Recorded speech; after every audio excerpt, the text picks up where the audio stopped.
Okay, so misinformation and disinformation. This is an old thing. It's been around since Egyptian and Roman times.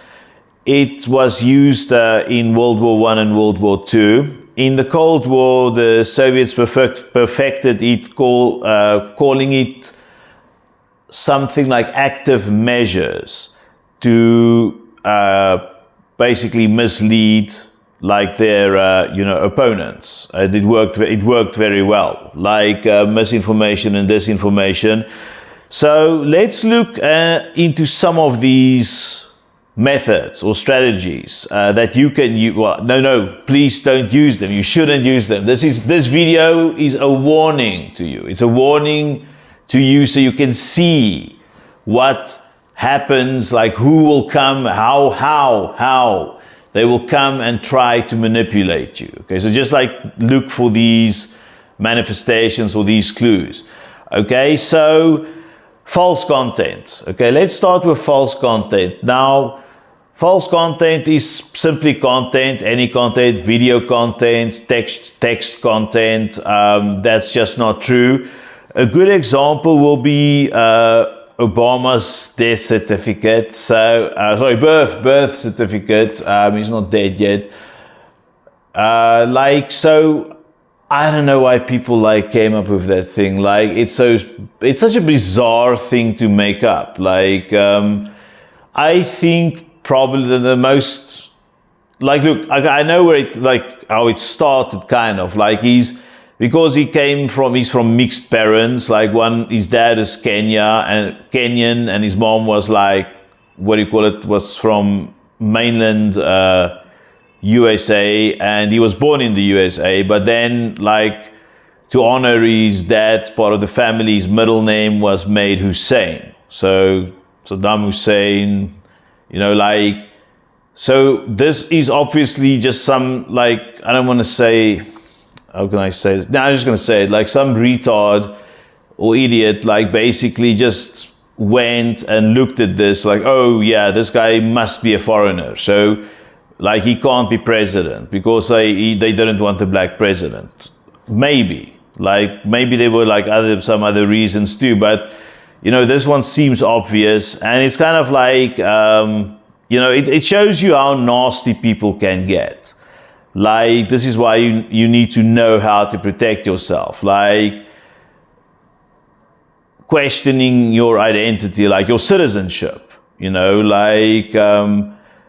so be aware of, Google yourself now and then. Even better, use this new AI tools from Google. What's it called? Looks like a little experimental tube or something. You can deep Google yourself, and you can see what's written about you. And then, if there's any misinformation about you, you can try to fix that. So, also false content, the Sandy Hook conspiracy theory. So, yes, this was pushed mostly by that super fat guy, Alex Jones, that conspiracy theorist. Although, it's questionable. Alex Jones is an interesting character. That guy, I think he's more of an entertainer. Because he got sued for not paying child support.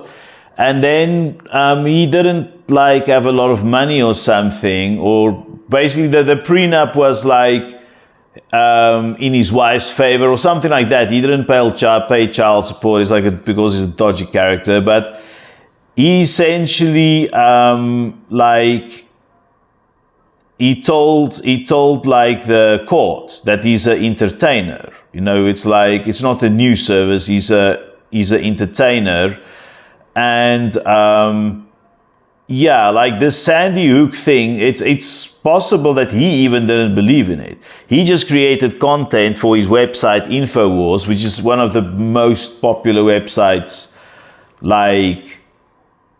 on earth, where he sells this weird products, like these products that you don't need at all. Like there was this one thing that he sold, like it's usually body supplements that you don't need for a huge amount of money.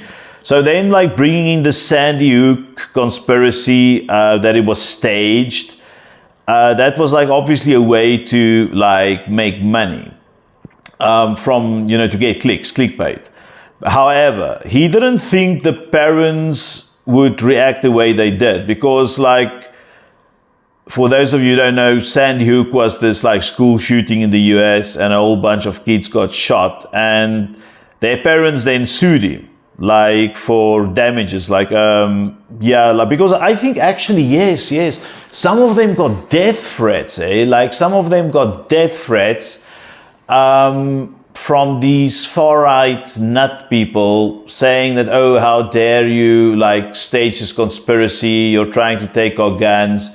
So imagine that. Not only is your kid shot at the presumed place of safety, the school, by another kid who's maybe mentally ill, who has never been taken care of, because the mentally ill people fall through the cracks of society.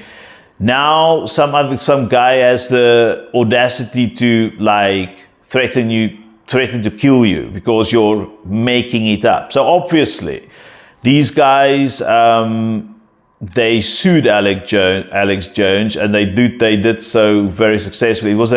I remember seeing the amount, and I was just like, yeah, there's no way this guy can pay it. Like, it was like the deficit of like a medium-sized African country. It's like, it was a huge amount of money. No person could pay it. But yeah, what goes around comes around. False content. So yeah, like, be aware of these things that you read. Then false political endorsements. People will just like claim they have support from someone who they don't have support from at all. Because like, let's say if you're a famous person, a celebrity, if you're like, I don't know, Scarlett Johansson or something, like, she's busy. I mean, she's like, people think celebrities sit on a yacht all day doing nothing. No, like, she doesn't sit there on YouTube or on YouTube or Facebook and read all the time. Like, so she will know if someone writes nonsense about her. She'll probably not know because she's too busy. Like, these people can be very busy. Like, some of them have a lot of work, and like some of them have these like public engagements or charities they have to run or whatever. So like, you won't automatically know if you're a celebrity or if any famous person, even a business person, like the CEO of like Walmart, he doesn't read, he's just like looking at the, what the competition is doing and the stock prices. He's not going to realize if someone is using his false endorsement for some form of gain. He won't know because he's just too busy. Unless someone of his team, unless he's got a very competent team, and one of those people will be busy as well, by the way, and one of those people just happened to stumble upon this information. Remember, these things don't just fall out of the sky. Like, there's so much information. This is why these things can happen. There's so much information. Our human brains, no matter how amazing they are, they can't process all of this information. It's way too much.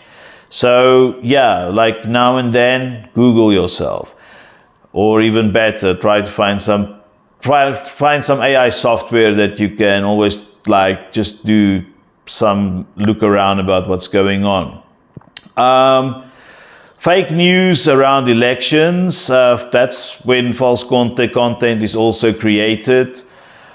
Then the COVID-19 bioweapon theories, more false content. So yeah, like, people just, I would like to have really, I'm going to study this further because it's just so interesting. Like, what's the psychology of the people doing this? What's their motive? You know, like, okay, I know it's clickbait for the creators of this false content. It's clickbait. It's money, you know, like, so, like, yeah, that's what they want. I know they want that, but like in this case, like, you know, the COVID conspiracy theory, I think some of it may be ideological as well. That some people just hate the Chinese and they're like, okay, we'll do anything to put down the Chinese. So we're just going to spread a bunch of racist lies about them, like saying they started the virus to kill freaking off the world's population, or like the CIA is doing like, you know, population control. They want to like remove all the Africans. You know, this people will create this either because they also want clickbait money, or they are some sort of ideologue, some racist, you know, someone with an agenda. The good news is that you can quickly debunk this. You know, like you can use AI, you can use like trusted news sources. I'm just going to give you my trusted news sources now. Okay, France 24, most journalists. Al Jazeera, a lot of journalists. BBC, a lot of journalists. Yeah, for now I'm just going to endorse those three. Like, but you can use Google Scholar. You can go and see what, you know, you can do a search and then you can see the amount of citation. Like, you academics out there will know this. So you can see the amount of citations. Has this paper been? When was this paper released? And how many citations does it have? You know, if it's like 300 citations, you know, you've got a good idea this thing is good because it's been used by 300 other academics. However, if it's got 5 citations, maybe please, like, academics, if you are hearing this, drop us because I know universities differ as well. Like, tell us what's the correct amount of citations we should look at if we want to do Google Scholar searches. Like, what's a good amount of citations and for what year of paper? I know like newer is always the best, but you know, what's like kind of the minimum cutoff? I know, like, obviously something like 5 citations would be dodgy. I once saw a paper, I'm not going to tell you what the paper was about, but I saw this paper about something about South African politics, and it was just nonsense. Like, and yeah, it was cited by 2 people. So then you just know. And yeah, you can use like Wikipedia is. People rip Wikipedia off a lot because like anyone can edit it, but go and see, like, you can see some things are true, like, or most of the things are true. They think because we can just go and measure, okay? Like, let's say, what's the birthday? Let's say the birth date of like JFK was like 12 September 1935. Okay, we can we read that in Wikipedia. If we doubt Wikipedia on that, we can go and check Encyclopedia Britannica. Okay, check your information. Sorry, I almost forgot one of the best ones, the library. Okay, there's the library where there's like physical books. The library is for free. For those of you in countries who have good ones, you're very lucky. The library is essentially for free, and the books, you know, the library also has some rules. Like, you can't just put anything in there. Like, there are some rules about what can go into the library. Like, so, you know, we have tools. We have tools. We just need to learn how to use them and to learn how to use them proactively against false content. Next up, deep fakes. Okay, so deep fakes, like, is quite interesting. I think I spoke about it in some other video. They did a deep fake of Barack Obama a couple of years ago. It was done by Jordan Peele, I think. And I don't know how they did it, but it was a professional, it was an industrial standard, like deep fake. And it was very good.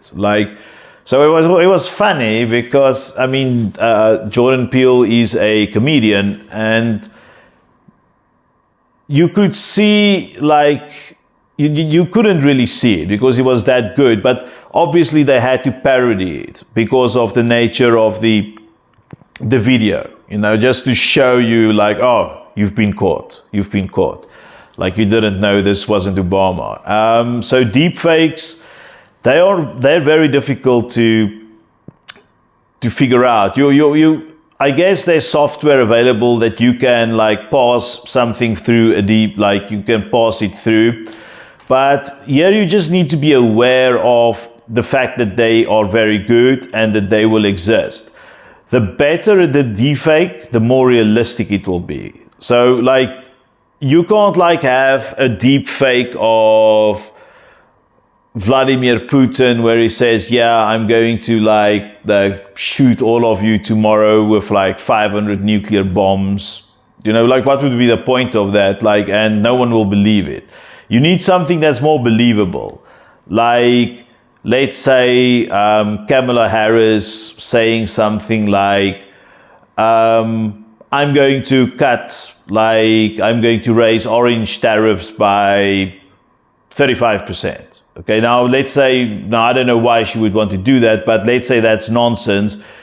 However, because it's so arbitrary and inconsequential to your own life, you miss it. Okay, yet, like, it's this, let's say this thing has been designed, this misinformation has been designed for a certain target group. Okay, let's say some farmers who will maybe get upset or swing an election. Like, so this is like, how it works. There will be some software that can predict deepfakes. I know, like, if you type, those of you who are students will know, if you do something by AI, like a paper, and you submit it, like an open book exam, they will know. They have software, like, to detect it. And the lecturers, remember, they work with it all the time. So some of them don't even need software. Like, they can see, like, like they call it fingerprints. Like, so you have, like, your Chat GPT fingerprints and stuff. Like, no matter what you do, that thing still has those fingerprints because it comes from a digital, source. So, like, you can still detect deepfake. It's just more difficult, but it's detectable. Be aware for things that are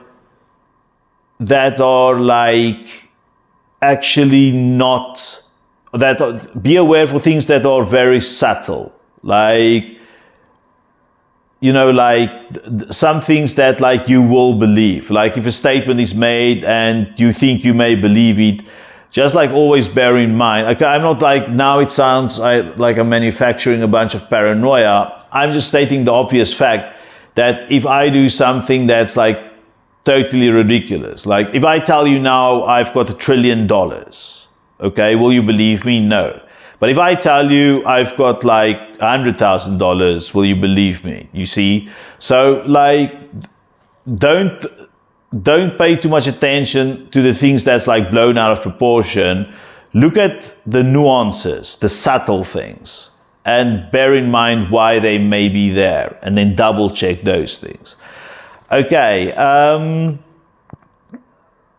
fake celebrity apology videos, they may sometimes be there. That's an example of deepfakes.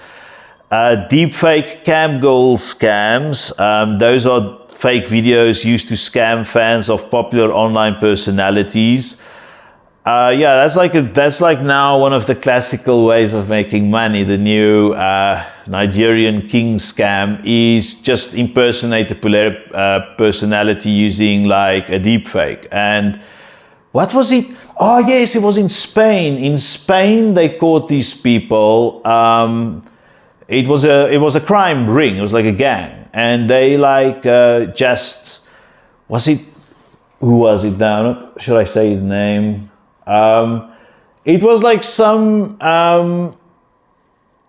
American male celebrity, movie star, and somehow it sounds ridiculous, but like they used this guy. I can't remember. Like Leonardo DiCaprio or something like that. They used him but I know for sure it was in Spain. Like get people to pay money to make a movie or something like that. It was like, you wouldn't think people will fall for it because obviously like everything was online. They couldn't produce a Leonardo DiCaprio in real life. So they just like softened people up, like online, just like chit chat, weather talk, and then it goes from deeper and deeper, like, oh, do you have children, what do you do for a living, become your friend, and then like once that is done, you can start asking for money. It takes a while. It takes,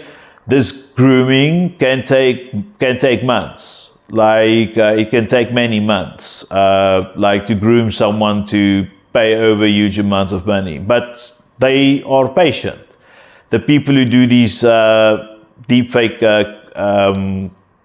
like the deepfake celebrity things, they are patient. Then political debates, deepfakes, that is common as well. I just want to say something about this as well. This is not deepfake. This is something different, and this is like real videos taken out of context or videos that have been shortened. So like there was a video of that Brazilian president the former president Jair Bolsonaro, and he said some very nasty things on camera, okay? Like really nasty things towards a woman. And the video was about, I don't know, 20, 30 seconds long. And then when you look at it, it's like, like, oh my word, did he say it really? But go and look at the 10-minute video. Like, those of you who know, like, that Jair Bolsonaro video, try to find a copy of the 10-minute video. Different story. Then, like, another one I want to talk about, there was a story about, like, this racism incident in South Africa. And, yes, the video shown is about 15 seconds. Go and look at the 40-minute video. Yes, like, obviously, you can't say what you want to say, and hate speech is hate speech, but think about it. Like, people shorten videos, and they shorten them by quite a bit. Like, they shorten them to 10 seconds, 15 seconds, where the video was 10 minutes or 14 minutes, the entire fracas, and now suddenly it's this short. So is this what you want to show us? Like, why? Do you get it? Like, and then like people, people get whipped up and no one wants to ask the question. No one wants to, now suddenly no one is interested in the original video. I hate Jair Bolsonaro by the way. I shouldn't hate people, but look, in this case, one cannot deny the fact that like, he reacted like most people will react if someone else like screams at them incessantly for 10 minutes. I freak out if people scream at me for like 10 seconds. Like in the video, the person screamed at him for like 10 minutes. It was like, yeah, it was a lot. Okay. Synthetic media. Okay. Next up. AI generated influencers on Instagram, like little Michaela blending with real influencers. So yeah, this is just like another form of deep fake, but here you add some AI, you add social media. So like this is what's ultimately now driving a lot of this information, like just these things and you can't tell if it's real or not. You can, as I said previously, there's way you can do it, but ways you can do it, but like the fact that there's so many of them also makes it difficult to basically look at like this like little Michaela and like really figure out like, you know, is this a real influencer or not, or what's going on. So this is like not really disinformation or misinformation, but Chinese news AI anchors. The Chinese don't have a problem with AI. That's like, the Chinese are like kind of superior in the world of AI in the sense they're just like way more advanced. For example, China has I think over 600 classical AI, not classic, unique AI template, AI patents. So the Chinese know a lot about it, and they're more, for some reason, they're way more open-minded about AI. So they don't care about like celebrity impersonation, or like they don't care about newsreaders. That's AI. Like for them, because like in East Asian culture as well, like you'll often see if you travel to East Asia, like people don't have profile pictures. They'll have a picture of a tree or a dog or an apple or, you know, a bowl of rice or whatever, like because they want to be humble. Okay, like you're not supposed to actually show your likeness. Like narcissism is like really frowned upon, and like just showing your face as a picture is maybe viewed as a form of narcissism. Obviously, you know, like that's not always the case, but like one of the first things that will strike you going to East Asia is people, it's not a photographic, a photo like centered, a photo centered like world, like let's say Africa or Europe. They don't like photos. So for them, like making a newsreader AI makes perfect sense.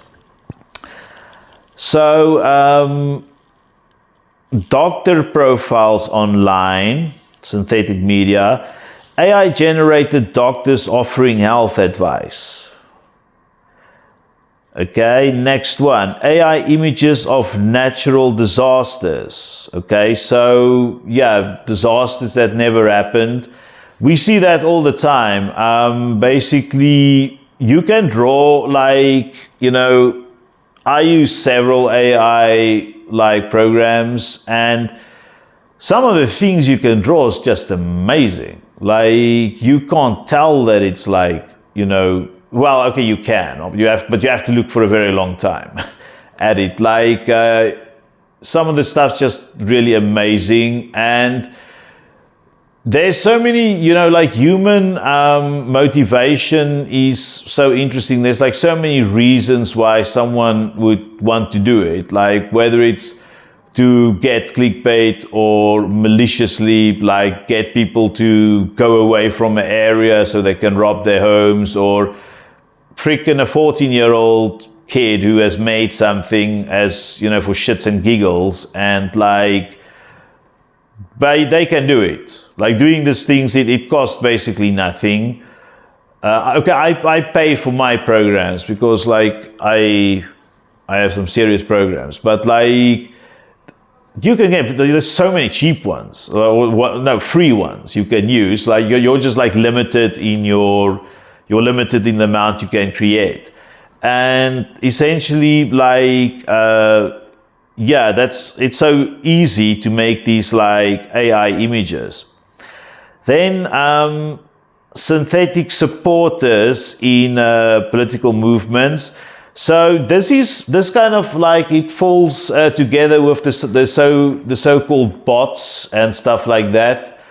So now, like with just it was recently, up until very recently, like, a bot would be like this.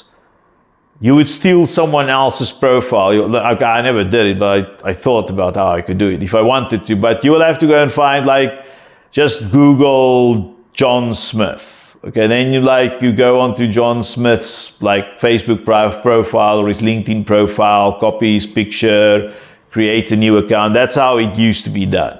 Now you can create someone who's totally unique. So remember, like, let's say I copied John Smith. Okay, now a way to see if this fake profile I created is truly fake is for, let's say, Jack over there, the third person, to take my picture and do a reverse like picture search on Google, and then that will like link up with the other guy, and you can say, oh, okay, no, but you just stole this like guy from LinkedIn. You just like stole his pic. So, then he can see. If it's an AI picture, however, it's impossible. Like, well, you can still detect it but then you need AI detection. But the reverse image search function won't work unless the creator of the thing made it public. But if you didn't make it public, the picture that you created, there's an option in one of my software things, there's an option of making my pictures public domain or not. I just always make it public because I don't care. Like, why would I, I didn't create, I created my AI pics, but it was so easy, I don't see any value of maintaining them for myself. It's like almost a fiat, like, what it was, these non-fungible things, it's worthless. So, like, yeah, like, it can be done, however, very easily. So another one, fake warnings on consumer products. So basically, now and then, you'll also just have these mischievous people who will like create rumors about food, like false rumors. God knows where it comes from. Like, I know, like, that happens often in South Africa. There'll be like an issue around food safety, but then it's like a non-issue. Some auntie who's unemployed with another time on her hands or whatever, she decided she's going to start a rumor. And she starts a rumor and it goes viral. Because, like, let's say she's trusted in a local church community or whatever, and this thing goes and it takes over the internet. And, now it can be way worse, because now you can actually, like, you can make the warning or something real using AI. So now this, like, this manufactured rumor, like, becomes even more powerful. Misrepresented crime footage, that's like common. Crime footage is a very old history. Like, I mean, if you remember all these grainy, like, videos from the 80s, it's like some gray, you can't really see what's going. Is the guy putting his hand there or there? Is he like opening or closing his hand? You can't see because the image is like rubbish. But like now it's much more accurate, but you can also fake it. Like, and people would, like, let's say you want to start a race riot, like make a person from race A steal something or punch a person of race B, and just put that thing, like create a fake Facebook profile and put that thing on the net, and there you go. But like, yeah, this is another thing. Like, whenever you find something that your instinct, and I'm going to say this a couple of times today, try to create for yourself an instinct, okay, about what's real and what's bullshit. And if something feels weird for any reason, don't question the reason why it feels weird, just investigate. And you investigate by just go to the source. Try to find, like it's like when you're at the river, try to walk up all the way until you find the spring fountainhead thingy. Like, try to do that. And if it's like, you come to a profile and the profile's like 2 weeks old, really, and there's no way a profile can only be 2 weeks old, then this is a bot. There's so many ways to see if a thing is a bot. Like, I almost want to make a separate video about it, but like one way, if the thing is new, it's a bot. If it's like let's say some strange content, it seems like it's got an agenda. It's like always like, let's say, attacking one arbitrary journalist in Argentina, like over and over and over. Instead of like a normal person's like profile, like Instagram or whatever, they will have photos of them on holiday, of the food they were making, of their cat, playing with their cat, whatever. That's like a normal profile. If the thing is like 10 years old.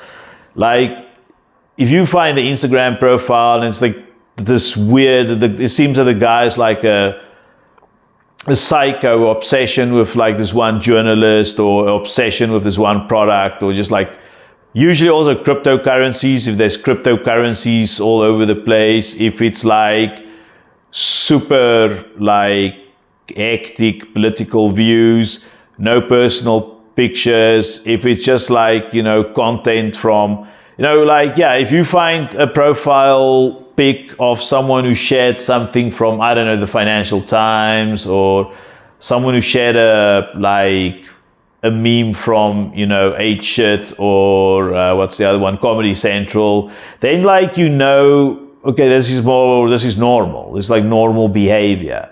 But if like the guy sharing stuff from these super strange random places, then you need to question why and where does this come from. Like, this is like another way you can do it. Edited election rally images. So we all know the guy who's like obsessed with rally images, or like rally sizes rather.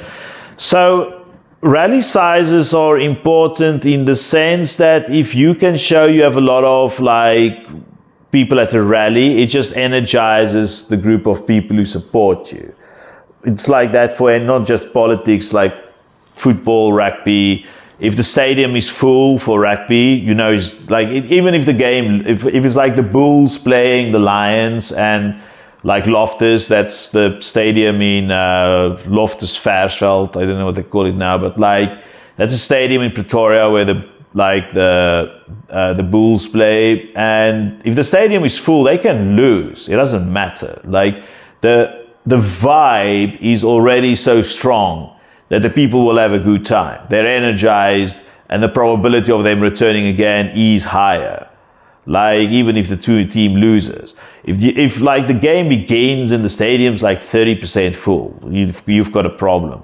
So this is why you want to doctor a rally image, and it's also not that difficult to doctor a rally image, because like the people in the background will be these small thingies. You won't really see them, will you?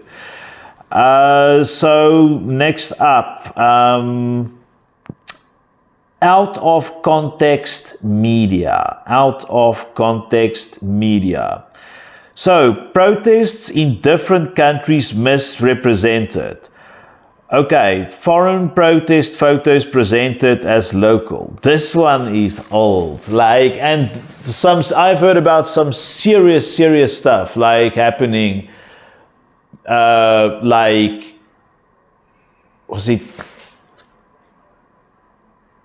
yeah, it's like many places, like these conflict zones, there will be like a video that's like 5 years old. Like, let's say Iraq gets hit by a bomb, but then it turns out like, no, this bomb is actually, it was a bomb that hit Iran like 2 years ago or 10 years ago.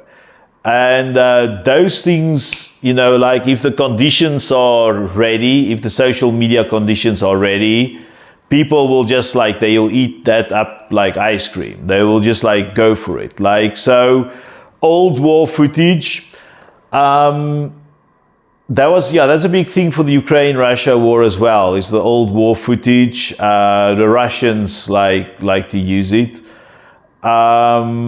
But it's luckily for old war footage, it's very easy to, like for a seasoned journalist at least, it's very easy to detect. There's like things you can look for, like landmarks, certain landmarks. You can look at the paint, like the paint of like vehicles, buildings, like Google, like what do you call it, Google satellite images, like, so yeah, like they can be detected. It takes some work, but they can be detected. Just beware that, like, you know, don't just like share something immediately as the newest like outrage porn if it's a bunch of nonsense. You'll just make a fool of yourself. Look, we've all done it. I've done it before as well. So that's what I'm saying. Like, let's just all of us be careful.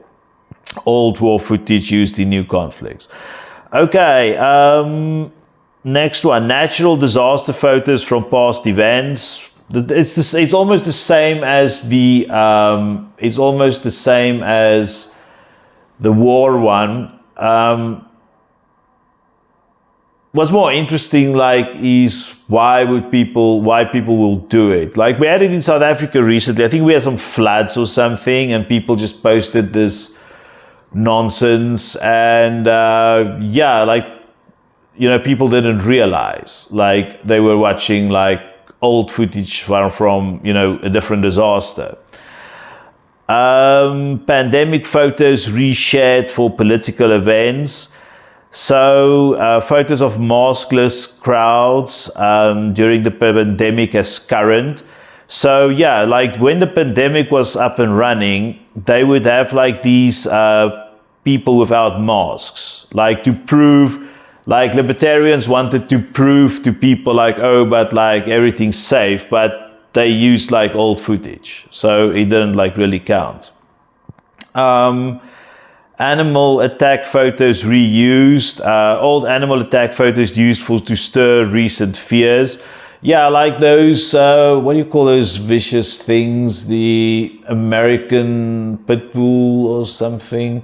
Like, yeah, so those things, once again, it's just always like reused. I remember there was this thing, it went around for years and years. Like, it was a picture of a girl with like a piece of like polony, like I don't know, in South Africa we call it polony. It's like this cut of meat with like stuffies in it, like pieces of vegetable, like an egg, like hard-boiled egg, and like, let's say, red bell pepper, like a meat mold, okay? Like I don't know, it's kind of a sausage thing maybe, or a meat cut, like, let's call it a cold cut, there we go. Like, if you're European, you'll be very familiar with this, or British, like you'll know. But like this cold cut of bologna or ham, and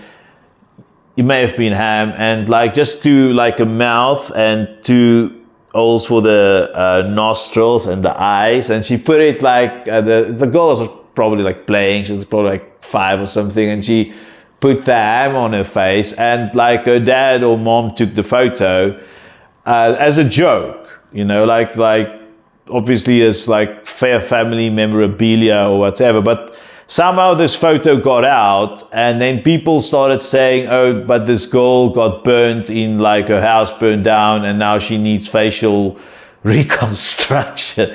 Like that's how, like you can actually, like if you spend just like 30-20 seconds, if I tell you the photo is like it's a piece of ham, you can see it. But I was fooled by that thing for years, like freaking, and I just thought, yeah, I knew that something was manipulative about that post always. It was usually about money, but like it took me a long while to figure out it took years to figure out this was a piece of ham on her face. It wasn't a real thing. And if that is what the piece of ham can do, imagine what a good AI photo can do. Or just not even AI, just someone who's very, very good at Photoshop. Okay, next up, misleading content. Clickbait. Okay, rare disease caused by everyday products. Misleading clickbait on hidden risks. Okay. Shocking celebrity transformation. Okay, so I don't know if you guys have seen this. It's usually these sponsored content thingies, and then you click on the slide.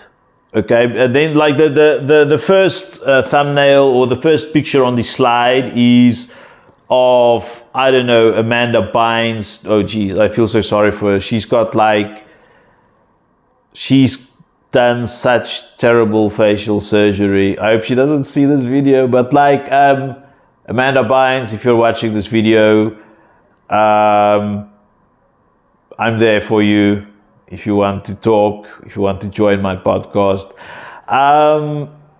She's got this, she did a botched lip, what do you call it? Lip Botox or something. And they put it in and it just swelled up hideously big, and then she put gloss on it and it made it look even worse. And then for some reason she put it on Instagram, and then that thing was the picture of the slideshow on the website. So then you click on that, and then you click through approximately, it can be many, it can be 30 pictures of botched celebrity body transformation things, whether they're getting better or they're getting worse, just so you can maybe see some Viagra ad or some diet product ad on the sides. And then actually, you know what's the worst of all is in the end you never even see that picture. It's just they just got you to go through the slideshow, because that's the nature of sponsored content. Sponsored content is meant to make money. News organizations will lose a lot of money, like newspapers, which is online these days, if they don't have sponsored content. Not enough people will go through the psychological pain of paying, $2 for a newspaper once a month. They would rather go through sponsored content. And then unfortunately, a lot of this sponsored content just fell, telling you some nonsense, and then it's just trying to manipulate you to spend some money. Apocalypse headlines, misleading content. So apocalypse headlines, yeah, it's usually something that's super retarded, something that won't happen. I don't know if you've guys seen with these Android phones, the ones now, if you're on one of the two Google apps, not the main one, the secondary one, the bar one, if you swipe towards the right, there's a personalized Google feed for you. Which is quite nice. My personal, because I'm into movies and stuff, so mine is more about movie and some science. So mine's about movies and science now. But when I got the phone new, it was not personalized. And then there was all this nonsense about apocalypses and all kinds of crazy stuff. on that left bar. And like, it was just, ridiculous. But you'll find this everywhere. YouTube as well. I checked a YouTube, like it's a very good channel. What's the guy called again? It's this guy with a mustache and a beard. Is it like History Now? I think it's History Matters. It's a pretty good, he's got a nice voice as well, this American guy. He had a video about, he spoke about it, like Russian Civil War. Now, there's obviously no Russian Civil War, and he said, like, well, what happened, it was just like some local dispute, but he's talking about it because some other YouTube channel was trying to make clickbait out of this. Like, trying to make it appear as if there's a civil war in Russia, which there is not. YouTube channels as well, like be very wary of YouTube channels, including this one. Like because I'm not a journalist. Like if I was a journalist, then I will tell you, like, look, trust me, I know everything. But like even journalists are biased. But look, most people, the overwhelming majority of people on YouTube will be amateurs. Like, and well, look, it's good. Like some info is useful. If you like want to do some specialized Halloween makeup and you have absolutely no idea how to do it, then it's useful. If you want to for me, what's the most useful about YouTube are these like Indian IT videos. If I have some cell phone issue, yeah, what did I buy the other day? I bought underwater earphones and it wouldn't work. And like I found this Indian YouTube video and it was like super useful. Like, so YouTube is useful. It's very useful, but you get a lot of weird stuff on YouTube. Like that's not just useless, which is downright dangerous. Like, basically misleading, misleading content can be very, very scary and inconvenient.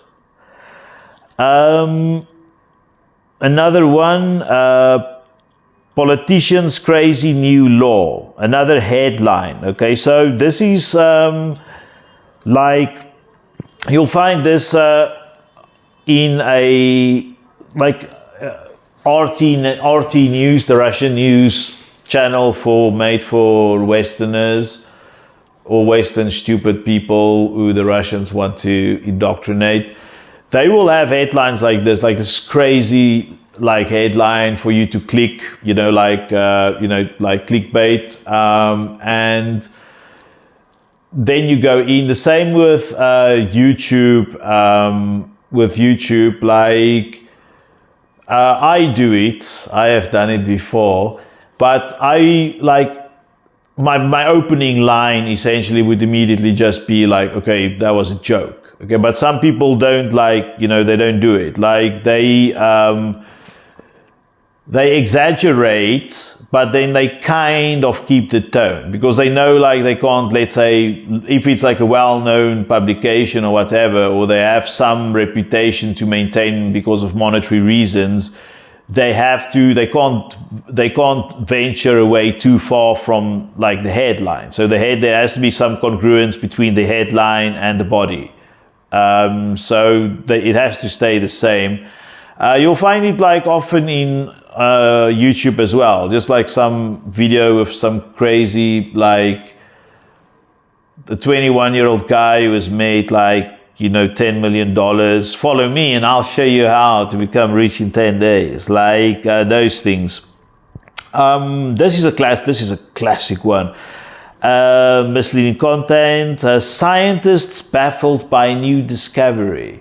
So the scientists, you'll find something, and those of you who are interested in science will know there's some publications. Is it Science Today or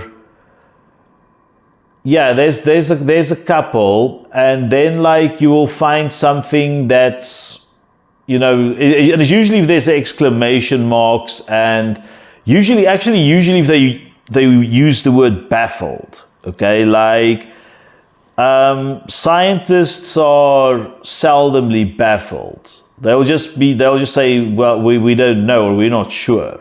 They're not going to say I'm baffled, because like they baffled kind of implies that you have absolutely no idea. Like if you're consistently looking for something and you find something unusual, or you just don't find something that you're looking for, you're not going to be baffled. You know, like if I look for my car keys in my apartment and I can't find it after one hour, I'm not going to be baffled by it. I just be like, geez, I don't know where my keys are. You know, like I can only be, let's say, if I go to the bank now, or the hospital, and I just like register and my car keys happen to be next to it, then I'll be baffled. That's like bafflement. Like bafflement is not like not finding one, like something. So whenever you see the scientist baffled by new discovery, it's dodgy. Like it's like it will often be old information as well. I've read some of these scientific like articles, and then I'll be like, geez, wow, okay. And then I would want to read further, so I'll Google it, and then you see, okay, this thing's actually has been like figured out like 10 years ago. Okay, misleading, still under misleading content, misleading statistics or data, polls from biased sources. So polls from unreliable sources presented as fact. With polls, you can get away with a lot of nonsense. Like poll data, I don't know, like some of you are a bit old and who are British, who have seen the original House of Cards, like not this Kevin Spacey one, the one from the 80s. You can find it on YouTube actually. Like the copyright is like expired, but that was like there's only one season, only 6 episodes, and in one of the episodes, the woman tells the guy, who's also this dodgy politician, like, okay, look, we can manipulate the polls. Like if you ask people questions, because like polling is questions, if you change the question, you can get a different result. So, and they know this, like, and they use like psychology tricks to do it. Like, and once you have done it, you can have a validated, like a real-time, non-fake poll, which you can give someone as real work. Like if I spoke to 10,000 people, different locations, these are their answers.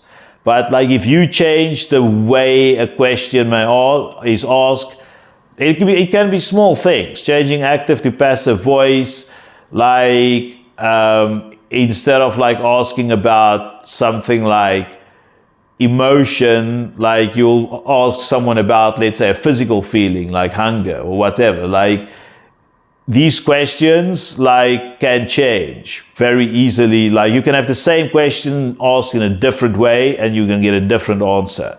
And then you can present this legitimately as a fact.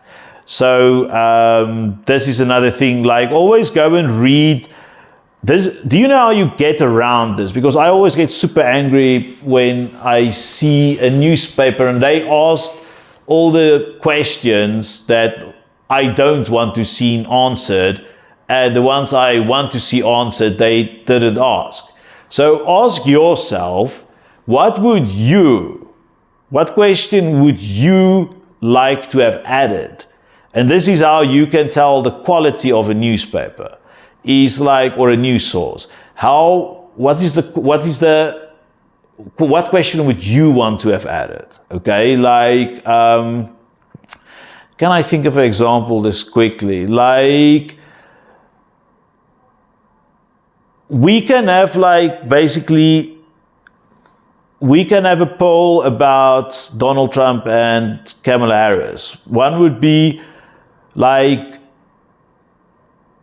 one poll would be like, one question would be, do you approve of Kamala Harris? Yes or no. The second one, do you approve of Donald Trump? Yes or no. The third one can be like, do you want Kamala Harris to be president? Yes or no. Do you want Donald Trump to be president? Yes or no. All like approval rating and a choice like are two different things. You know, like basically you can give me a glass of water now and I'll drink it. But, you know, my choice would be Coke, for example. So that's kind of like, you know, the difference.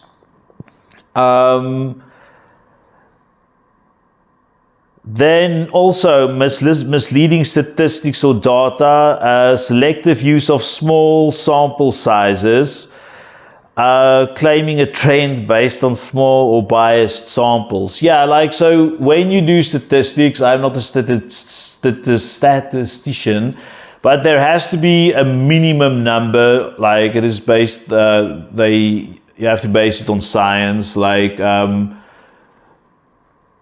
of like how many samples you need for a survey. Like usually the more the better, although like it's not always the case, like, but the more the better.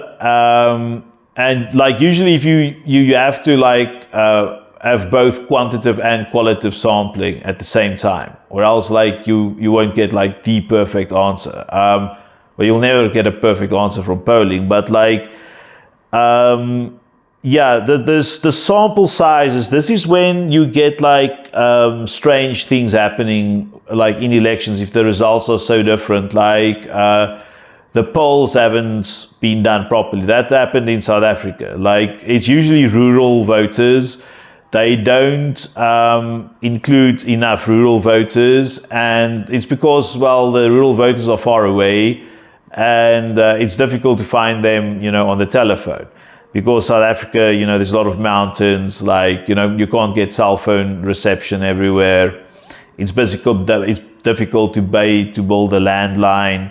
The same like what's the Appalachian Mountains in the US. It's mountainous area. Like, you know, Montana in the US is this massive woods with mountains. It's not easy to poll those people.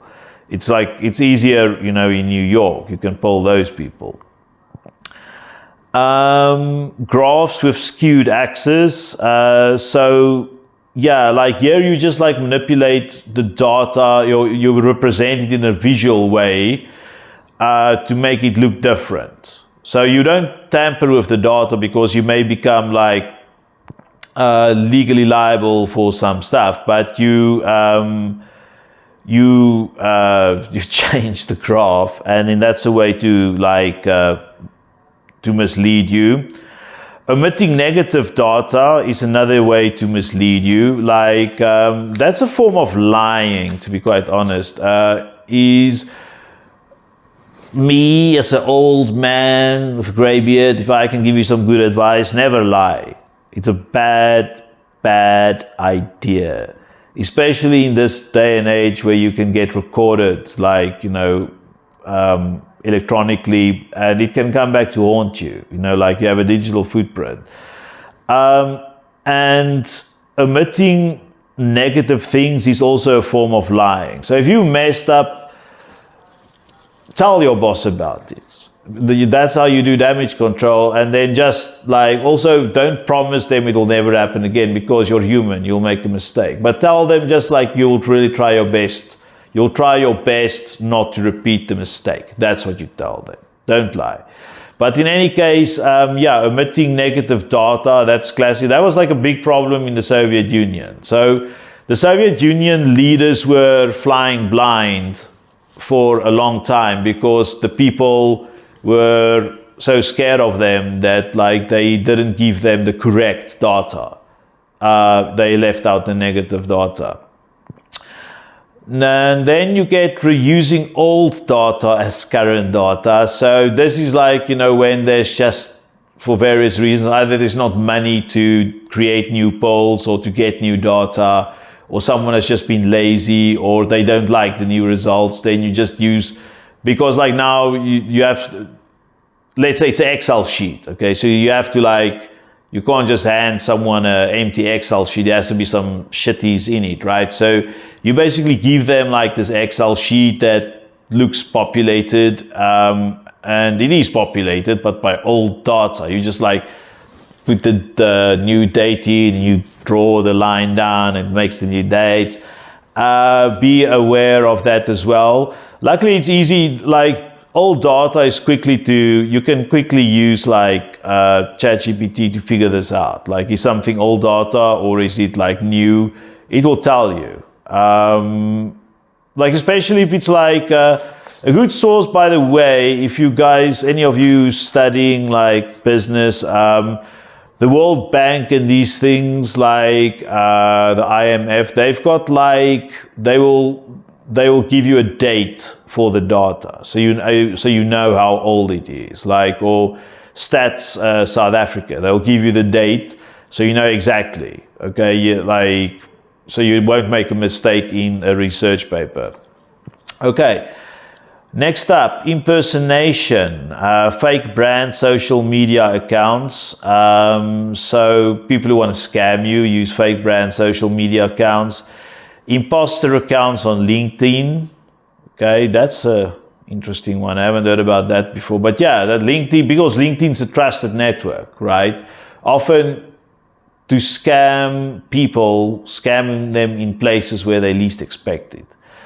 Fake academic accounts, impersonating academics to lend credibility to false information.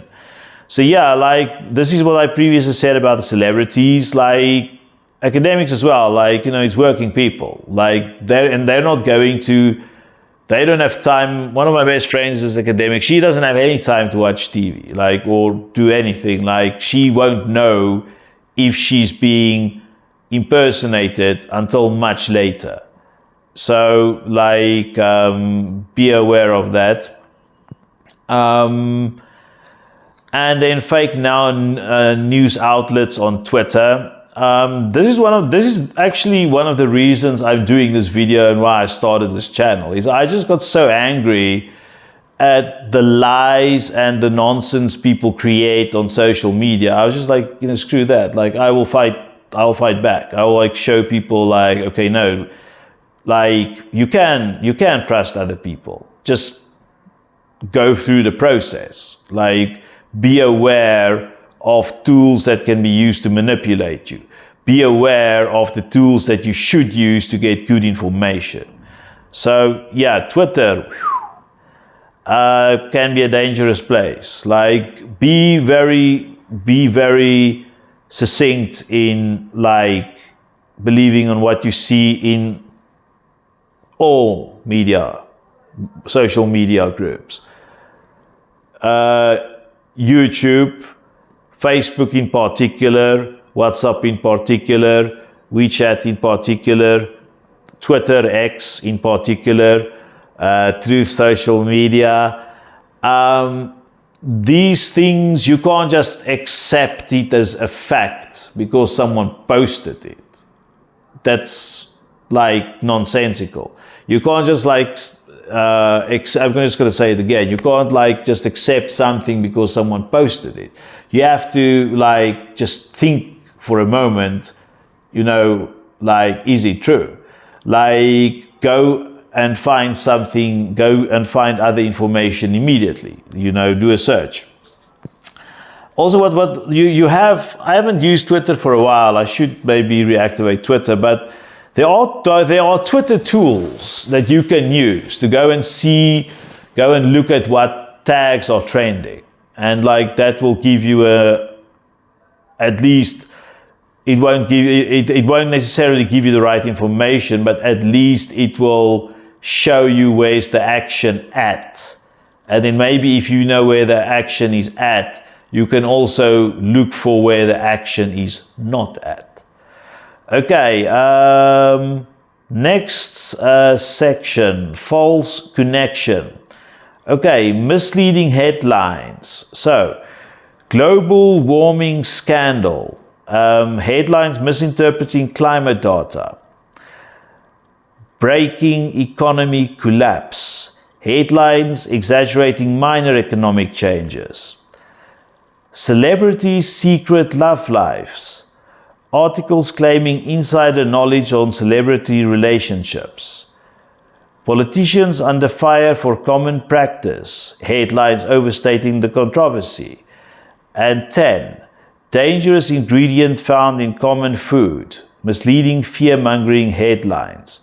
So yeah, misleading headlines, they call it, what journalists do nowadays is they try to create what they call a truth sandwich.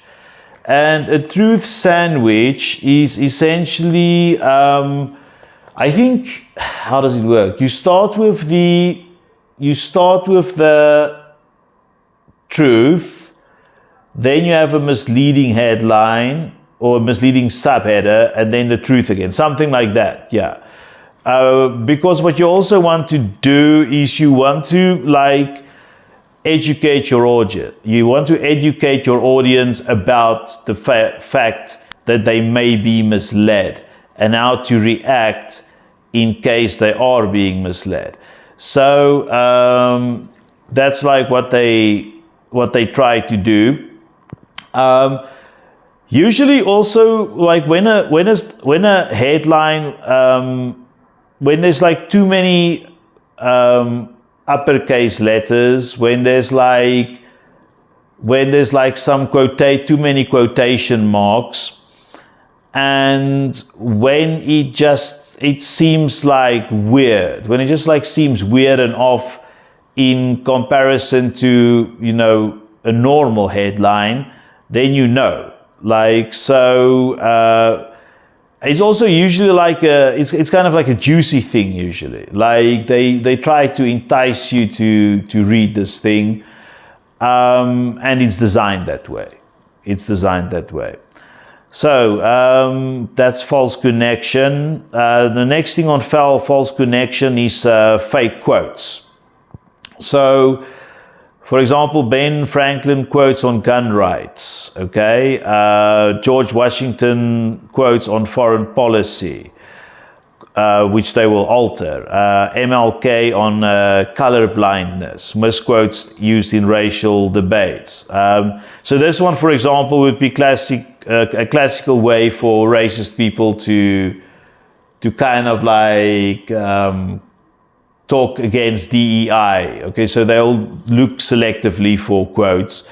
It's a good weapon if you want to defeat someone in argument. Like basically go and determine what their hero is. Also, you can just guess what their hero will be, and then like find something that they said and use it against them.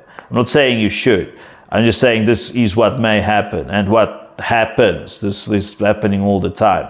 So just be aware of it, and just like when someone says that to you, just tell them, well, like, yeah, look, you're quoting it out of context. Would you like to hear the entire context? And then you tell them the entire context, since they're so interested. Marie Antoinette, let them eat cake. That was falsely attributed to demonize her. She never said that. Actually. 10. Mahatma Gandhi on Western civilization, misattributed to Gandhi in critiques of the West. Okay, next up, false context. Recontextualization. Okay. Photos from crisis zones repurposed for new events. Crisis photos reused in unrelated events. Okay, photos always like being changed around. 7. Old earthquake photos during new disasters. Earthquake damage photos reused. Hospital photos from unrelated illnesses. old inflation charts as recent, charity fundraising using outdated crisis photos. So yeah, these are all like, used to recontextualize like, false context. So always like, be aware of like the things that can be done. Do the what do you call it? Was it Google Lens? Yeah, Google Lens is the software you use to do photo searches. Just if something seems off, like look for it on the net. Google Lens is not that good. I've used it a couple of times, and I've always been disappointed. But it is there, and probably with this advent of AI pictures, they will like make it better. Next up, implied false narratives. Minor celebrity controversies made dramatic. Old controversies resurfaces to imply relevance. Old business scandals portrayed as new. Recycled stories about corporate scandals. Political figures at past events. Old event images misused as recent scandals. Everyday photos misinterpreted as hidden agendas. Innocent photos twisted to imply conspiracies. Reused protest images misleadingly. Photos of past protests misused in current issues. So, yeah, this is a common one. Political figures at past events. I've seen this a couple of times. Like, they'll show a person at this place, and then the photo is like totally wrong. And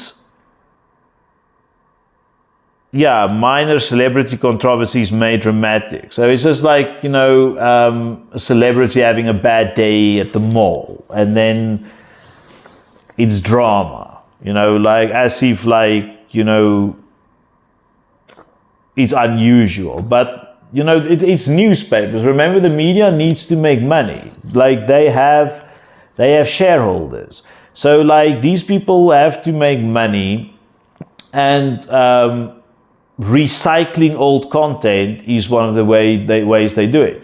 There's this, I've decided I'm not going to disparage or even, I'm not, if I like them, I will mention them, but I will never disparage other YouTube creators because I just don't think one should. But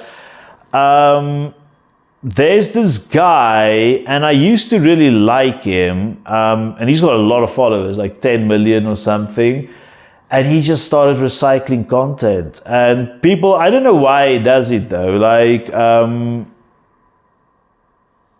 no idea why he does it, but like people are complaining now, like they are commenting like, oh, like, why are you doing this again, so on and so forth. It's sad because like, it was about 2-3 years ago. He had a good channel.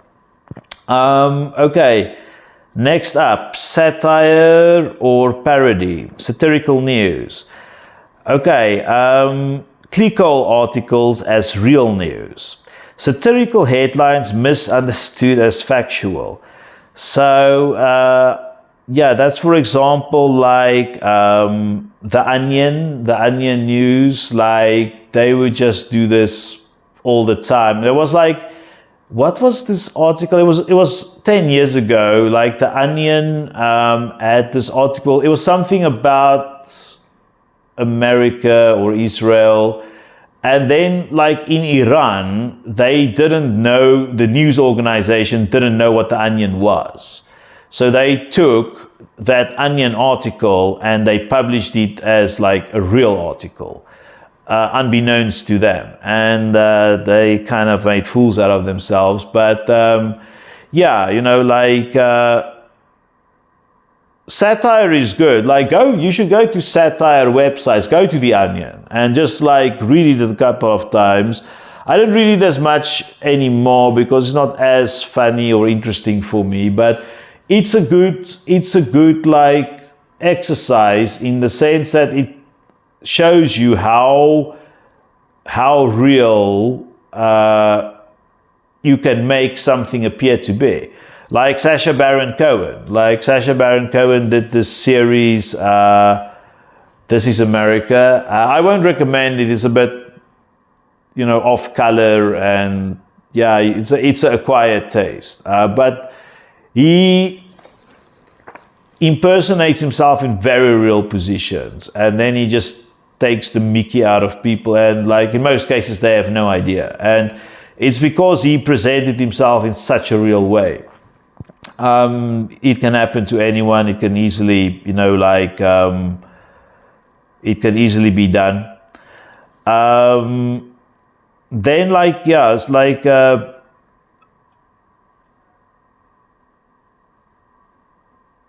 political cartoons, okay?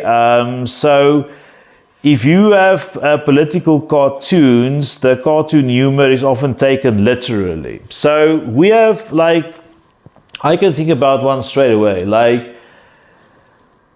We have this thing in South Africa, you're not supposed to make images of people as animals. And that's I understand it, animals, we are better than animals, we are humans. But sometimes, in linguistics, in any linguistics, in any part of the world, you will have a saying let's say some Native American story about a snake and an eagle, or the tortoise and the hare, or the sheep in the wolf clothing, the wolf in the sheep's clothing. There's animal tales, was it Aesop's fables? These things are universally human. However, there's some artist in South Africa, he drew a cartoon of this, one guy left a political party. And then it caused, I don't know why, but it caused this massive brouhaha. And then he drew a cartoon of rats jumping off a ship, and they were dressed in the rats had little rat uniforms of this party's regalia. And then people were super upset about it, but I was just look, it's a cartoon about a well-known animal story,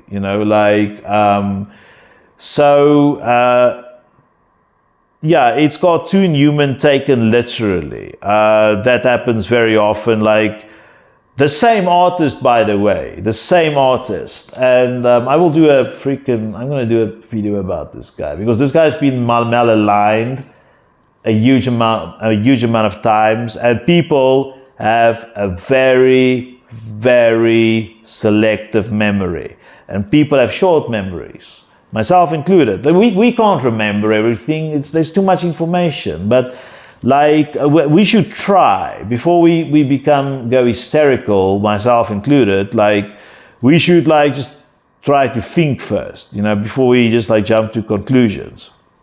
South Park clips shared as real quotes. That has happened before. So other things satire CEO quotes that would be shared in media, people will believe it. Parody news accounts on Twitter, that can be believable. Fake fan accounts for politicians, yeah, that is quite funny.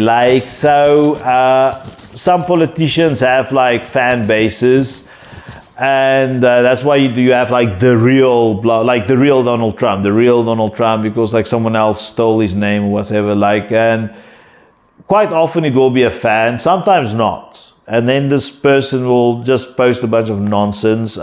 So I think that's extremely obvious for anyone I'm talking to now, because you know how to use the internet. But some people are still fooled by this. They just see they can't understand parody, especially if it's in a digital context. Look, people can be fooled. I've been fooled before, but some people seem to be fooled consistently. And yeah, like another message I have in this video is we should treat these like people not with contempt or, you know, make jokes about them or think they're stupid. They are victims. Let's be very clear about this. These people who get fooled by misinformation and disinformation are victims, no less. And you can only treat the victim with empathy and respect, and give aid and assistance to a victim. And if they've already been hurt, you know, like help them heal. Because like there are some political parties who are like cults. It's literally a cult. And if these people, like, if they exit the cult at one time, they may have been in this cult, by the time they exit, they may have been in this media cult or political cult or misinformation and disinformation cult or conspiracy theory cult, because many conspiracy theories are cults. You know, they're going to come out and they will be traumatized, because like now suddenly, like imagine you're a super religious Christian and suddenly I can prove to you like beyond doubt that God doesn't exist. You know, it'll hurt you a lot. So, you know, we need to treat these people with like empathy, you know. This is like the main message. But I have a lot of script still left. So I'm going to go now. Please be aware. Don't be paranoid. Just keep your mind open and be woke. Okay, like be aware, but be aware of your surroundings. Like triangulate information. Okay, like ask yourself, if someone asks you, like, you know, why do you believe in this conspiracy theory? Why do you believe in this? Like, do investigation. Investigate yourself. You know, investigate. Question your ideas. All of us have biases. All of us have leanings. Like, and we need to consistently test ourselves for, like, you know, for factuality, you know, and these kinds of things. And if we find someone, you know, who's basically totally wrong, who has fallen for into one of these misinformation and disinformation traps, you know, sometimes they may not need help. You know, if it's like, if they believe in a flat earth, that is like, you know, that's harmless. Flat earth believers are harmless people. I don't even know why people want to make an issue about it, because they're harmless. But like, other people may have dangerous ideas, and they may be good people. They may be very good people. However, once this gets exposed, once the cult gets exposed as a cult and they have to exit, it will be a painful process for them. And therefore, we need to show maximum empathy and understanding. Because remember, it could have happened to you. It could have happened to me. It could have happened to all of us. So we need to help our friends who've been misinformed and disinformed. Thank you very much. Until next time.